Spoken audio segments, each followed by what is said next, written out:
welcome to another edition of Know Your History. I'm Mr. Ben with the Logan Library, and I know what you're thinking about now. You're probably thinking, Mr. Ben, have you gone south? Are you a rebel? No, I'm not a rebel. Johnny Yuma was a rebel. And if you're old enough to remember Johnny Yuma, well, God bless. I was born and raised in Gloucester County, New Jersey, and I've lived here all my life. But another man who was also born and raised in Gloucester County, New Jersey, did become a rebel. In fact, he became a major general in the Confederate Army, and his name was Samuel Gibbs French, who was born on a farm just outside Mullica Hill. Now, how does someone from Gloucester County living at the North, how does he end up fighting for the South during this American Civil War? Well, I can answer that question with one word: love. That's right, love.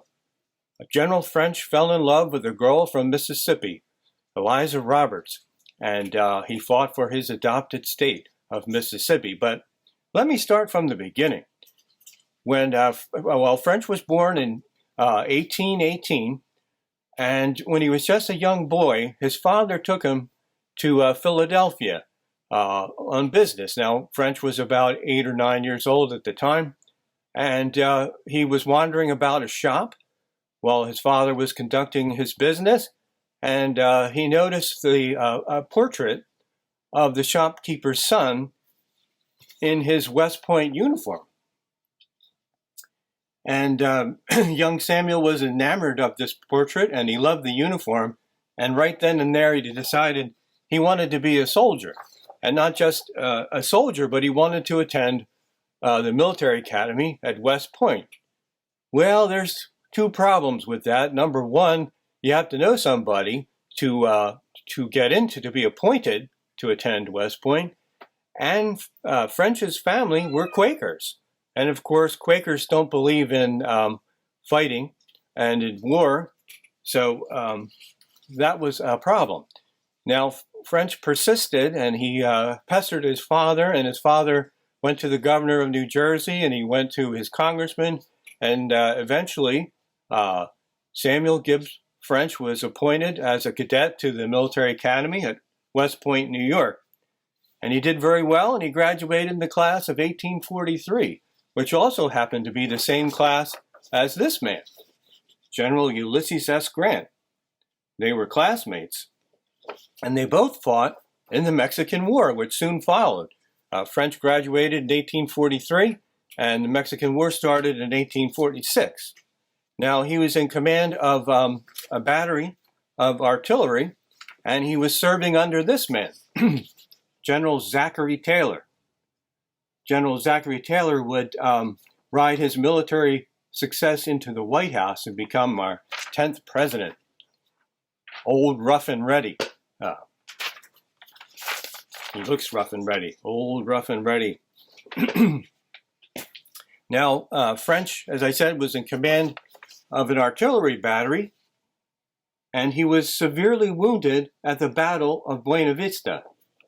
And it didn't look well for a while, as Samuel was wounded in the thigh near the femoral artery, and the surgeons couldn't find the musket ball.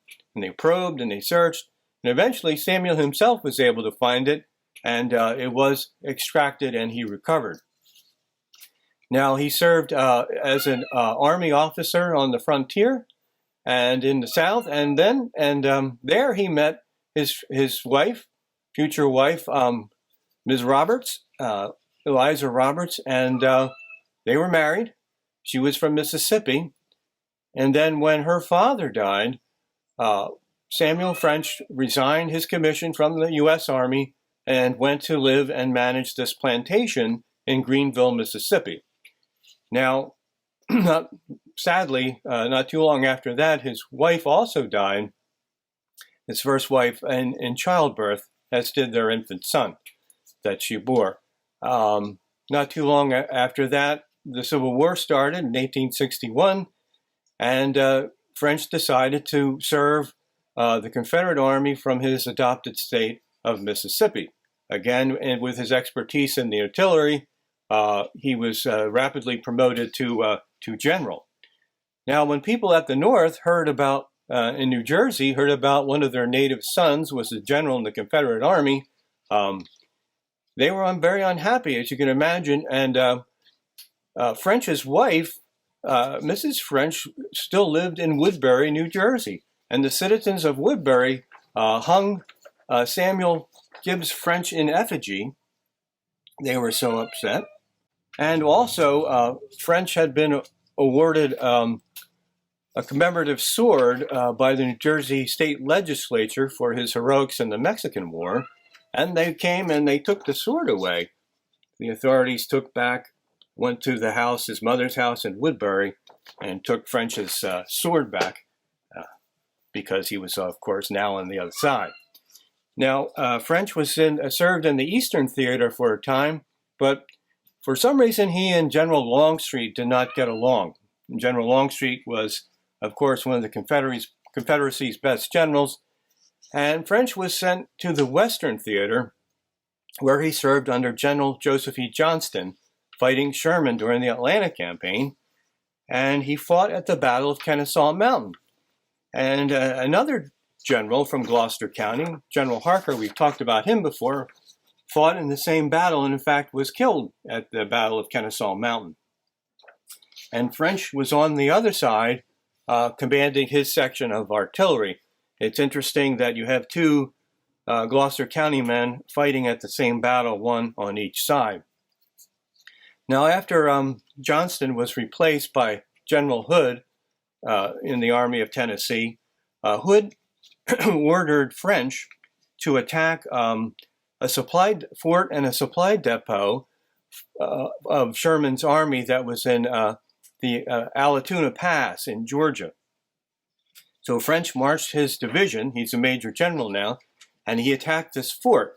And there are some Confederate soldiers marching to battle, and they laid siege to this fort at Alatoona Pass. Now, it was a very important place because all the Union supplies were at this point being safeguarded by this man, Union General John Corse.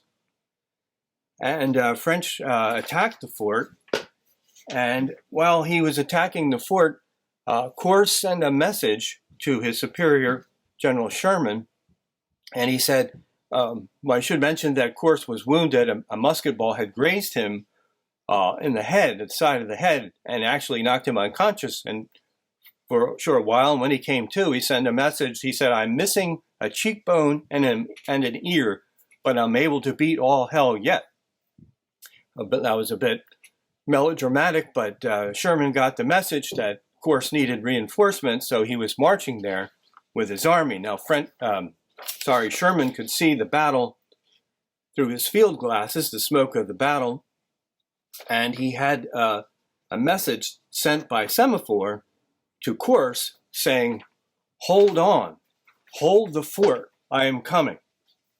So hold the fort, that became a famous phrase in the North, and a minister even wrote a hymn about it, and it was cause for celebration in the North as General Sherman arrived with reinforcements. Now, General French couldn't maintain the siege with an enemy, of course, in front of him, and Sherman marching in his rear behind him, so he had to break off the siege, and they were unsuccessful. French was unsuccessful in capturing this fort. And there's a drawing of General Sherman. Now, when Sherman relieved Corse, he came into the fort and was talking with Corse, and he noticed he had a bandage on the side of his head, but he wasn't missing a cheekbone and an ear. And he said, well, Corse, they came damn near missing you, didn't they? General Sherman always had a sense of humor. After that battle, General French fought at the Battle of Franklin with the Army of Tennessee, and then, but by the time of the Battle of Nashville, Tennessee, French had developed an eye disorder, an eye disease. They almost went blind. but he did recover his sight, and when he did, he was assigned to Mobile, Alabama, where he was in command when the Confederate armies surrendered to Union forces. So French surrendered to the Union when he was stationed at Mobile, Alabama, and the war was over for General French. Now, French went back to Mississippi, to Greenville, to his plantation there for a time, and then he, I believe he sold it, or he left Mississippi, ended up in Florida, again a planter after the war, but he lived a long life. He died in 1910. He was 91 or 92 years old when he passed. He wrote a book about his experiences, both in the Mexican War and the Civil War, appropriately titled Two Wars by Samuel Gibbs French, and it was published in 1902. And it was acclaimed as a very good autobiography. It's a very good book. I mean, I almost read the whole thing. So Two Wars is the book he wrote, and he talks about his ambivalence of New Jersey soldier fighting for the South, but he does come strongly down on the side of the South, and he kind of blames the North for the Civil War and everything that went wrong. As I said, he died in 1910, and he's buried with his second wife in Pensacola, Florida. And there's a photograph of his tombstone at that cemetery. Interestingly enough, he's also, he's not, of course, buried there. He's buried in Florida, but there's a cenotaph. Well, his family is buried in Mount Laurel Cemetery in Pennsylvania, and his name is on the tombstone there. Interesting. So that's all I have for you today. Look forward to seeing you again next time